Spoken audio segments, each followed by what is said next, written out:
Welcome back to another episode of Blind Boys Politics. I'm Nicholas Rod. And I'm Chris Baker. And we are continuing forward on our path of failed elections. And Yes, we are. And Nick, who are we talking about this week? Well, you see, we are actually moving out of a string of Democratic candidates into a Republican by the name of William F.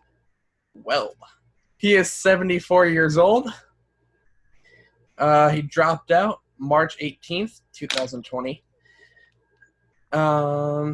He ended his campaign in March 2020, a day after Mr. Trump officially racked up enough delegates to become the presumptive 2020 Republican nominee for president. Womp, womp, womp. For him. Okay, so let's get right into his policies. Weld had an opinion on abortion along with a policy. Weld supported abortion rights and has fought to protect them. As governor in 1991, he introduced a bill aiming to make it easier to get an abortion in Massachusetts. So moving right along, we get into same-sex marriage. While governor, Weld recognized domestic partnership rights for same-sex couples and signed legislation protecting gay and lesbian students. He also signed a 2013 amicus brief in support of same-sex marriage. His next policy was on marijuana. Weld sits on the board of directors of Agreement Holdings, a cannabis company looking to roll back federal regulations. The Washington Post reports he has supported legislation of medical marijuana since 1992.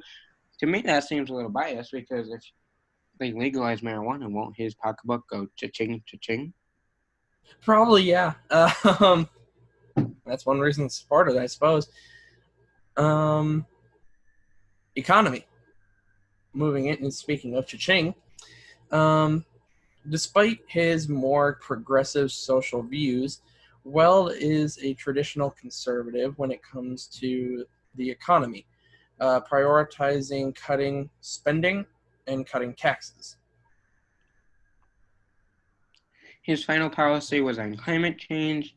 He is in supporting of the Paris Climate Agreement, according to his campaign website. Now,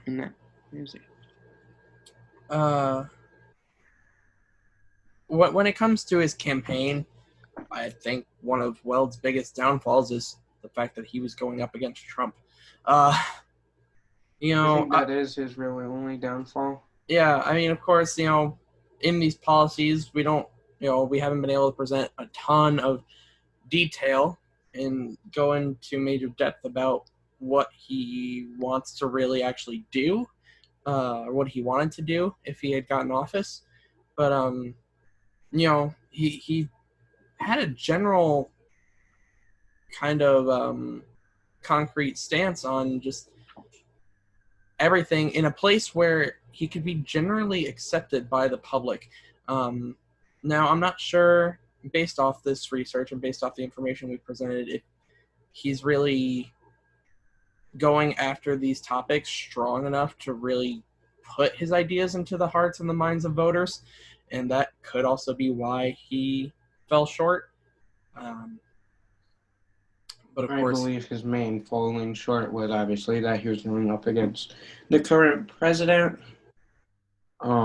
If that wasn't an issue, I'm sure he would be moving right along and not have dropped out because he was the only Republican left. Well, yeah, because it's just as it said. He only dropped out after Trump got enough delegates to be the Republican nominee. So he was fighting. He was continuing to fight. He was continuing to fight on and to try to find his spot in that party, but it just wasn't going to ever happen with Trump standing in his way. Overall, though, pretty straightforward policies, pretty straightforward ideals and beliefs from Absolutely. Weld. Personally, I would like to know what his stance would have been on gun control, but he didn't have a policy relating to gun control. Yeah, we've seen a lot of candidates in past episodes have an opinion on gun control.